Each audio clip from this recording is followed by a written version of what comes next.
Yeah, the floor is yours, Dusty, to talk about Basic64.js. Okay, thanks. Can you guys hear me? Yes, we can see you and we can see your screen. Okay, great. So yeah, my name is Dusty, and I'm going to talk a bit about this thing called Basic64. It's a little project I've been working on the last number of months. And yeah, what is it? Why did I make it? And what can you do with it? And yeah, what am I going to do with it after this this little event? By the way, thanks for inviting. This is a really cool event. So yeah, what is Basic64? Maybe you've seen it on Twitter, maybe you haven't. But it's Commodore 64 Basic in the browser. It's not a Commodore 64 emulator. It's how do you call it? Because it's not emulating the whole Commodore 64. It's doing this on purpose. It's just doing the basic part. And that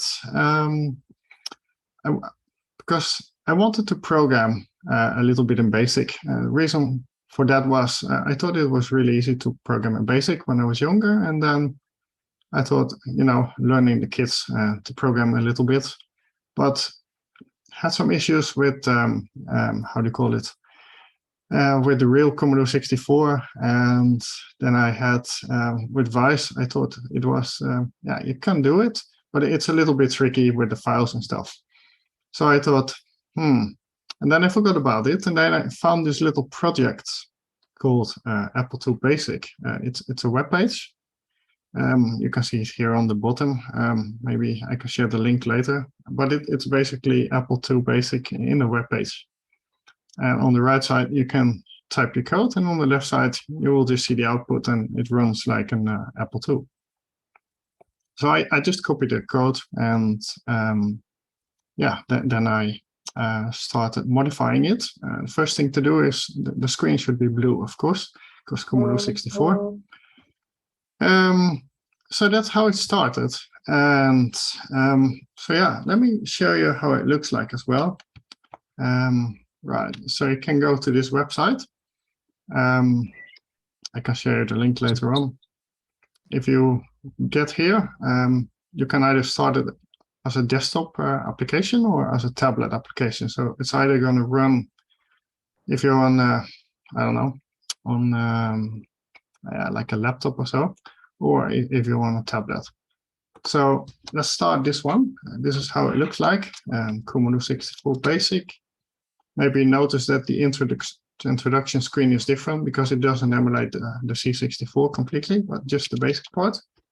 So I can do anything here that you could do in Commodore 64 Basic, like 10, print, hello world, and you know, this type of simple program. It works just like Basic.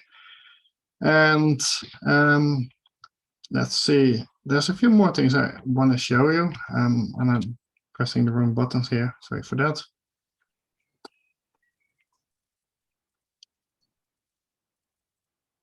So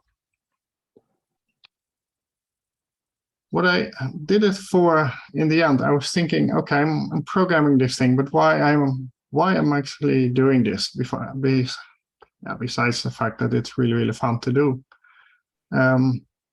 So I came with some reasons here that I thought maybe are good enough to continue with this thing. It's easy to program in native 64-like environments. And with easy, I mean, it's easier in a way than program on the Commodore 64 in BASIC, since on the Commodore 64 in BASIC, you need to deal with floppy disks, and you need to deal with SD cards, perhaps, to move your files around. Also, it's easy because you don't need to install it. You just go to the website, and well, then it's there, as you just saw. But I still wanted to do a whole bunch of things. The tricky thing was Commodore 64 Basic is kind of limited, right? I mean, it is, you can do a lot with it, but not really through the basic. You need to do, basically, you need to go into the hardware and use this peek and the poke command. and then you directly pick and poke into the hardware. And that way you can do tons of things. But to do that, you need to emulate some part of the hardware. Otherwise, you can't really pick and poke there. So there's some emulation there, but not a full emulation. And also, I wanted to do some coding on my tablet. You know, sitting in the sofa, just watching TV and do some C64 coding. At least that sounded really cool to me. So these are more or less the things I was thinking. So yeah, let me show you a bit more here. Right. So to do the hardware poking, you can, you know, like just the basics. You can change the backgrounds. You can do. Let me just go here. Let me do poke 124.1 to put an A there in the top left of the corner of the screen. So you're directly poking directly into the screen, so to say. It does also a few more things, like we'll just load a little program and show you that. And okay, that's the wrong thing, but yeah, I could as well do, no, I can't do that. I'm going to show you something else in the meantime. So these emulators, they usually have settings, and those settings usually are somewhere in a window outside of the emulator. And I decided that everything should be inside of it. I wanted my full coding experience to be my blue screen, so to say. So here I can do things like renumber. I can do things like load from the virtual disk. I can swap the disks, which I'm going to do right now. Let's see, I think that's the one. And I'm going to have a look here. And this is the program I wanted to load. And here you can see, let me clear the screen, because this is, how do you call it? Okay, so now I'm going into a few different things at the same time. But as you see, I just typed CLS here. What is CLS? This is not a Commodore 64 command, you may be thinking, but it's an extended command, and I have those as well. And I can turn them on like this with X on, and I can CLS. And here I will show you the program. And here you can see it's poking into the memory. It's actually, here it's poking into the screen memory, changing the screen mode. It's poking in the banking memory. So I think this is not the banking memory, but this is to make the VIC see the ROM banks. So I can copy the data from the ROM banks into the character ROM, and more or less just copy the characters into the RAM, where I can modify them. So I can show you how that one works. So I just copy everything on the screen, and now I'm changing all of the characters. It takes a little while, of course, since, well, it's basic, right? But let me do it a little bit quicker, because you can also do that. Just go into turbo mode, and then hop, it's done. And here you see one character I changed into these bytes, and it's supposed to be a little smiley. Okay, so let me go back to the talking points. So yeah, I mean, there's about 95% of those basic commands that the Commodore has is emulated. Not everything is, and not everything will be. The reason is that there are some commands that do call the machine code, and there is no machine code in here, because it's not a full emulator, and it's not going to be. That is not the point of this project. The same is for the VIC chip. I think I have 95% of the VIC registers covered. I will work on making that a little bit higher, but probably not going to be 100%. And why is that? Because if you have 100% of it, that means that you're going into all of these tricks that you can only do in machine code, like raster and border stuff. You need to have the very accurate timing for that. And since this is basic, that's not really what this is all about. But anyway, I'm trying to go as high as possible to cover all of the basic parts. Right, so then also all of the pesky graphics are there. All of the control characters are there, so you can do all of the printing and the clear screen and so on. There's the extended mode.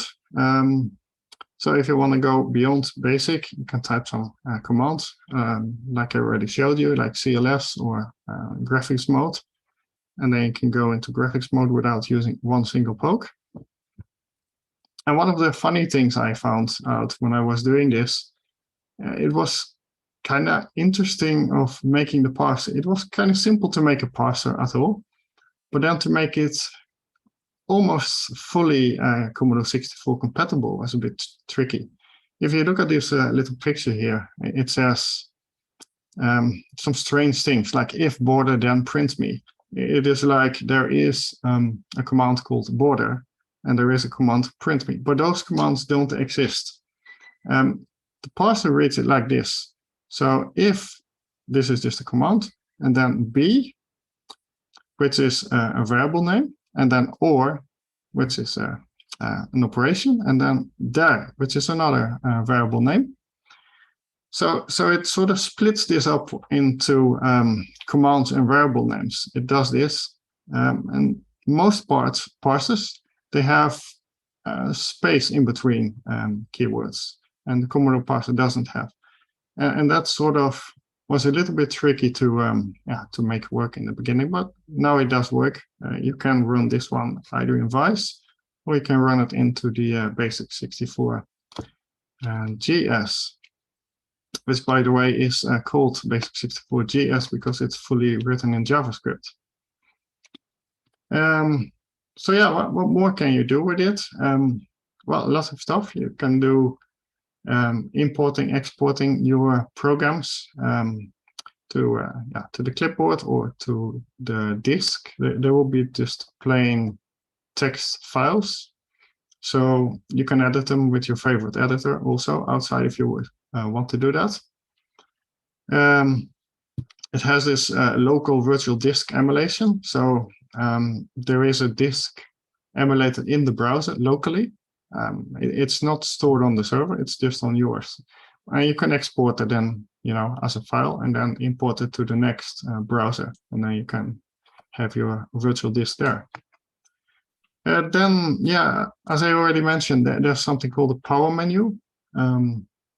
So you can configure it, you can manage your disks, you can import, export, and clipboard. You can also manage your basic program. Why did I call it power menu? Because I was a fan of this little thing called the power cartridge. Don't know if you know it. I was a fan of it.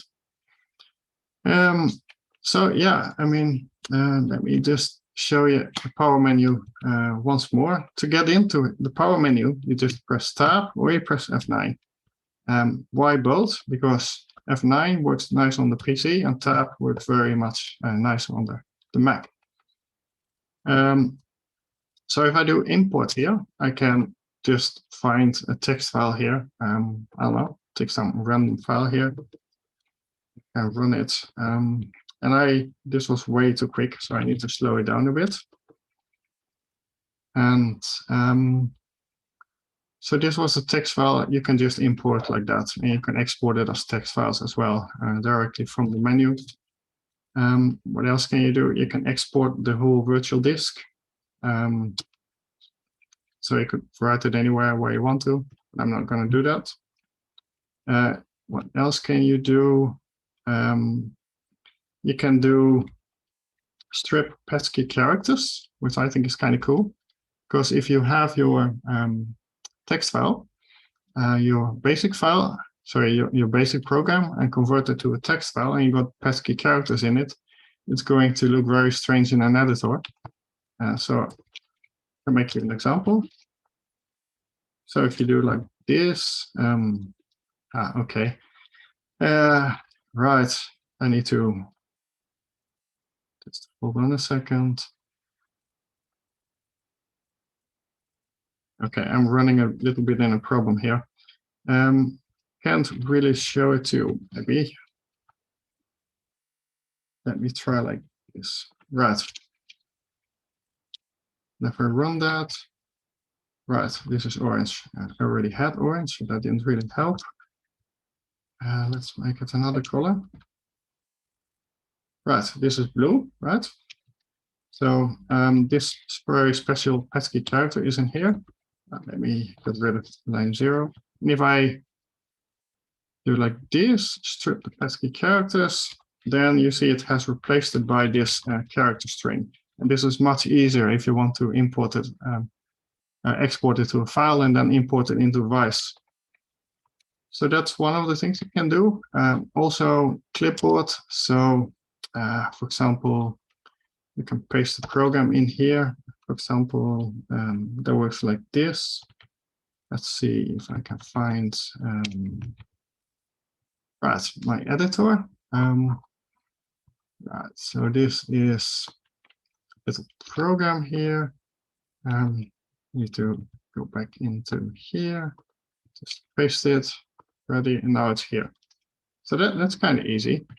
Right, what more can we do here? We have the settings. So for example, you can say, I want to zoom out or zoom in, you know, whatever size you want to have. I want to have side borders, or I don't, that type of thing. You can enable the extended commands just when you go into the program directly, or you want to have it explicitly. I sometimes have it explicitly because I just want to be feeling like I'm really on the Commodore 64, but sometimes I do some extra stuff and then I have it on startup. Let me show you another thing. Maybe, I don't know what the time is, but there is in the extended part, by the way, there's also the dir command. Let me show you an extended little program here that I want to show to you. Yeah, let's just run the mini clock. Right. No, that was wrong. I actually meant to run the clock.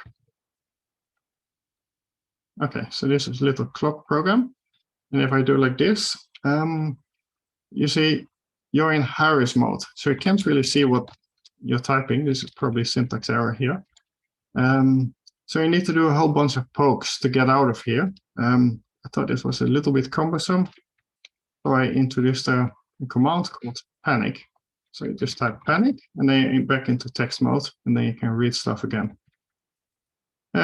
So that is also a setting, exit mode, stay in current graphics mode, or return to text mode. So if I put that one in there, I call the option auto panic. So now if I just break the program, it goes to text mode automatically. Okay, let's see. So the VIC can fully be addressed using pokes. I already mentioned that. But I mean, it does do all of those nifty things the VIC does. I mean, you can have the normal text mode. You can have the custom characters. You can Harris multicolor. All of the multicolor modes are there.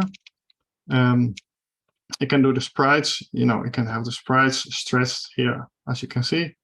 And you have all of the color registers. So it's really like on the VIC chip. So it's no cheating. You cannot have more than 2 colors in a color cell unless you're in multicolor mode. Okay, so there's a few things it can't do. I mean, it doesn't support all the browsers like Internet Explorer. I don't think I will do that. I mean, everyone is using more or less a modern browser now. It doesn't do machine code. I don't think I will do that either, because then I will just make something that looks like Vice. And yeah, that one is already really nice. So that doesn't need another one, I think. The VIC timings and the rasters, it doesn't do that because in BASIC, the timings would be really, really tricky to get them. How would you do that? You would need to run really, really fast. And it doesn't really run natively on your machine. I mean, it's in a web page, as you can see. But I am working on a version that's an Atom application, which more or less looks like it's a native application running on your computer. And the reason why I'm doing that is I like to create a little SD card where my Raspberry Pi 400 boots up directly in Commodore Basic. That is one of the things I'm going to try. But there's lots of stuff left to try and do. It's not really a finished project in a way. You can do quite a lot, but it's missing things like sprite collisions. You can't really remove the border yet with pokes. And there's some other things with the sprites. I mean, you can't really show them behind the graphics. Right, you can't export the PGM files yet. So all of these things I'm going to do in the next month, I think. Well, you know, if there's time, of course. Time is always the thing.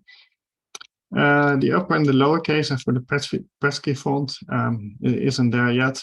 But one of the big things, the really big thing, next thing would be the SID chip to emulate that one. I haven't really decided on it yet because yeah, it's such a famous chip. It would be kind of hard to emulate it very accurately in JavaScript. Well, at least for me, it would be a bit of a challenge. So but it's planned anyway. So yeah, I mean, what's the point of this? What can you do with it? I mean, you can explore Commodore 64 basic programming from the browser. And if you have a Commodore 64, of course, you don't need that.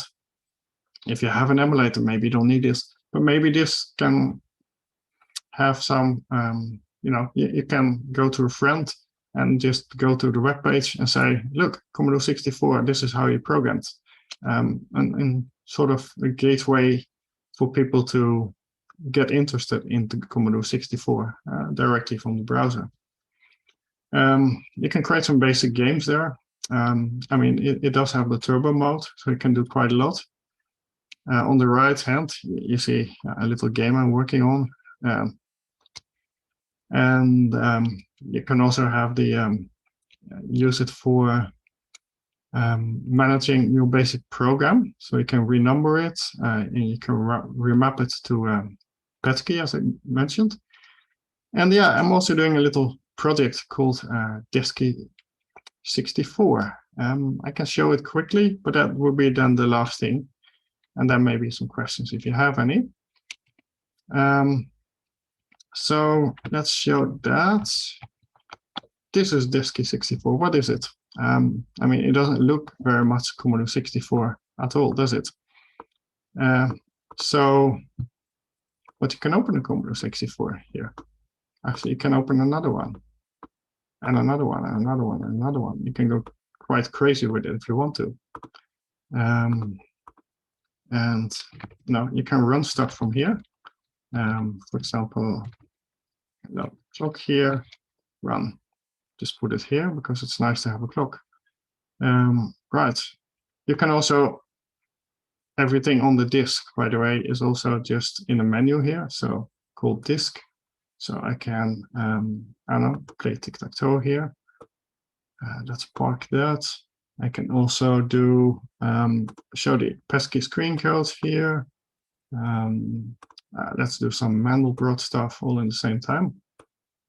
And you know what? What are all of those links there? Well, you know, that's another thing it can do. So, for example, I can add a link to, let me see. I don't know, www.c64.com, right? And I can call it, tag it as a retro link, right? So then I already have my retro window open, but if I open window retro, that, yeah, here's my new link, and I can just click on it, and here it is. So yeah, this is really, really fast. I mean, there's so much more to show, but yeah, just to not run out of time. Thank you for listening, and I don't know if there's any questions, just ask. Thanks a lot, Dusty. I don't see any questions yet, at least in the chat. I have one. So you have these extended commands, but on the link that you provided, when I click on that, I open immediately the window, and I know so you can access this menu by just typing tab. But is there somewhere some kind of documentation of all these extra commands and functionalities? Yeah, absolutely. Let me show it to you. Let's see. Let me go here. So if you do the tab, right, settings and docs, documentation, then let's see. Okay, yeah, Firefox prevented me from doing. Okay, so but it's opening into a pop-up window then. Yeah, it is. But let me lose the full screen mode. I think that is the problem here. So if I go to my desk key and I go to my, how do you call it, Basic64, if you scroll down all the way, there is documentation. Just need to find it here. Yeah, here it is, the wiki documentation. Okay, perfect. Okay. Yeah, and here's also your extended commands. Here they are. Perfect. And then how do you access the power menu from the tablet? Ah, right. Okay. Let me just show it to you, or at least pretend to show it to you, because I don't have the tablet on the screen share. But if I click on the tablet here, let me. You display the keyboard, and then you. Yeah, there's a key called menu. You just tab on it, and then you have the menu. Okay. Yeah. Good. Perfect. Looking at the time, I know people are waiting also. I don't see more questions from the chat. If there are no more questions now, maybe people can post them in the chat. You can maybe post as well the links, because there is one on the agenda webpage, but that's the one that opens immediately, just this window type, emulator type directly. Okay. So maybe you can post it again. Yeah, thanks a lot. Thank you. Really, thanks for inviting me. I will stop the recording now. And